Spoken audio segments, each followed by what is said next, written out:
അപ്പൊ ഇന്നലത്തെ വീഡിയോയിൽ പറഞ്ഞ പോലെ ഒരുങ്ങിക്കെട്ടി ഞാൻ പോകുന്നത് മാക്രീനെ കാണാൻ വേണ്ടിയിട്ടായിരുന്നു. രാവിലെ തന്നെ ഊബർ വിളിച്ച് ഞാൻ ഇവളുടെ വീട്ടിലെത്തെ ഉഷാബ നല്ല മീൻകറിയും ചോറും ഉണ്ടാക്കുമായിരുന്നു. ഞാൻ ഓടിപ്പോയി അത് കഴിച്ചു.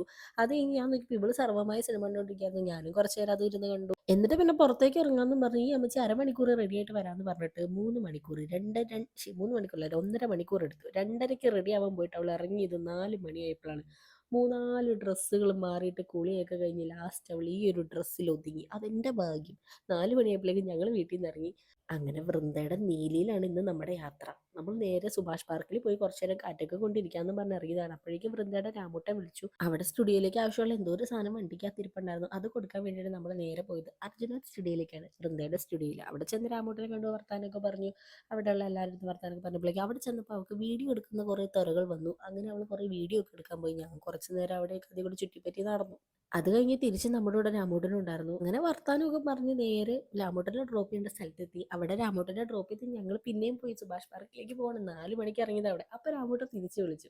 വണ്ടിക്ക് അത് ഞാൻ എടുക്കാനുണ്ടായിരുന്ന സാധനമില്ലേ അതെടുത്തില്ല, ഒന്നും കൂടി ചെല്ലാൻ പറഞ്ഞു. അങ്ങനെ ഞങ്ങൾ പിന്നെ റിട്ടേൺ അടിച്ച് വീണ്ടും അങ്ങോട്ട് പോയി. അതെല്ലാം കൊടുത്തിട്ട് വൃന്ദച്ചേച്ചി ഡ്രൈവ് ചെയ്ത് ഒരു കണക്കിന് നമ്മൾ എത്തി. എവിടെയാ? സുഭാഷ് പാർക്കിൽ. അങ്ങനെ അവിടെ ഇറങ്ങിയപ്പോൾ തന്നെ വാതിക്കെ പഞ്ഞിമിഠായി ഇരിക്കുന്നത് കണ്ടു. അങ്ങനെ ഞങ്ങൾ രണ്ടുപേരും കൂടി പഞ്ഞിമിഠായി 2 പാക്കറ്റ് മേടിച്ച് അതും കുറച്ചധികം കൂടെ നടന്നു. അങ്ങനെ വീഡിയോ എടുത്തോണ്ടിരിക്കുന്നതിന്റെ ഇടയിലാണ് ഞാൻ കണ്ടത് ഞാൻ കമ്മലിട്ടിട്ടില്ല. അത് ഞാൻ മറന്നുപോയി. വൃന്ദ ചേച്ചി വായൊക്കെ പൊളിച്ച് ആകാശമൊക്കെ നോക്കിയാണ് ഈ പഞ്ഞിമിഠായി തിന്നണേ. എന്തൊരു എന്തോ അങ്ങനെ നമ്മൾ സുഭാഷ് പാർക്കിൽ പോയി നല്ല കാറ്റും വെളിച്ചമൊക്കെ ഉണ്ടായിരുന്നു. നല്ല രസമുണ്ടായിരുന്നു. നല്ല വൈബായിരുന്നു. അത് കഴിഞ്ഞ് ഞങ്ങളിങ്ങനെ അപ്പുറം പോയി ഇരിക്കാമെന്നും പറഞ്ഞ് അവിടെ നോക്കിയപ്പോൾ സൂര്യൻ ഇങ്ങനെ ഉദിച്ച് ബോൾ പോലെ നിൽക്കുക. ഞാൻ കുറച്ച് നേരം എൻ്റെ 17 Pro Maxിൽ സൂമിനും സൂമൗട്ടും ചെയ്ത് കുറേ വീഡിയോ ഒക്കെ എടുത്ത് കളിച്ച് കുറേ നേരം അവിടെ കാറ്റൊക്കെ കൊണ്ടിരുന്നു. നല്ല സുഖമുണ്ടായിരുന്നു. മനസ്സിന് നല്ല സമാധാനം ഉണ്ടായിരുന്നു.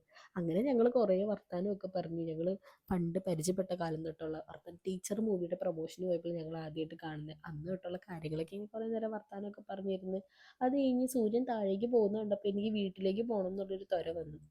അങ്ങനെ പിന്നെ അവിടെ നിന്ന് ടാറ്റ ബൈ ബൈ ഒക്കെ പറഞ്ഞ് ഞാൻ പോവാണ്. വീട്ടിലേക്ക് പോകാൻ വേണ്ടി ഇറങ്ങിയപ്പോഴേക്കും അവൾ പറഞ്ഞു ഒന്നും കഴിച്ചില്ലല്ലോ എന്ന് പറഞ്ഞിട്ട് ചായ എങ്കിലും കുടിച്ചിട്ട് പോകാമെന്ന് പറഞ്ഞ് ഞങ്ങൾ ചായ കുടിക്കാൻ വേണ്ടി പോയി. ഒരു കട്ടനും കഴിച്ചു, ഒരു മൊച്ചാബണ്ണോ അങ്ങനെ എന്തോ ഒരു സാധനം കൂടിയും കഴിച്ച് കഴിഞ്ഞിട്ട് അവൾ എന്നെ അവളുടെ നീലിയിൽ നേരെ കടവന്തറയിൽ കൊണ്ടുവന്നാക്കി. മെട്രോ സ്റ്റേഷനിൽ കൊണ്ടുവന്നാക്കി. ചെന്ന് നിന്നപ്പോൾ തന്നെ മെട്രോ ഒക്കെ വന്നു. ലാഗൊന്നും ഉണ്ടായിരുന്നില്ല. അങ്ങനെ വേഗം മെട്രോയിൽ കയറി ആലുവയിലെത്തി. ആലുവയിൽ നിന്ന് നടന്ന് ഓടി സ്റ്റാൻഡിൽ പോയി. സ്റ്റാൻഡിൽ ചെന്നപ്പോഴത്തേക്ക് ബസ് എടുക്കാൻ നിൽക്കുന്നു. ഓടി വേഗം പോയി അതിൽ കയറി. അങ്ങനെ നമ്മൾ പെരുമ്പാവൂരെത്തി. എത്തിക്കഴിഞ്ഞ് നേരെ വീട്ടിലേക്ക് അങ്ങ് പോയി. നിങ്ങളത് ശ്രദ്ധിച്ചോ? ഞാൻ രാവിലെ എടുത്ത് പൂശിക്കുന്നതാണ് ആ ലിപ്സ്റ്റിക്ക്. ഇതുവരെ പോയിട്ടില്ല. വേണമെങ്കിൽ ഓടിപ്പോയി മേടിച്ചോ. ഫേസസ് കാനഡയുടെ ലോക്കി ജാമാണ് ഷെയ്ഡ്.